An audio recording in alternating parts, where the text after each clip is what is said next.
Time management. Time management refers to using time effectively to complete the task. It's similar to creating a calendar or a plan so that you can fulfill your duties and have time for yourself. The teacher has given you a project to complete in a week. So you plan each day of a week to complete your project. On Monday, do research and gather information. On Tuesday, draw the rough outline of the project. On Wednesday, you write the rough draft.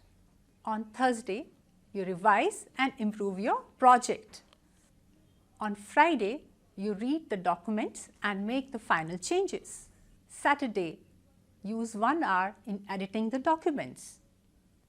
On Sunday, do the final review of your presentation if required. This way, you finish your project on time and had free time too.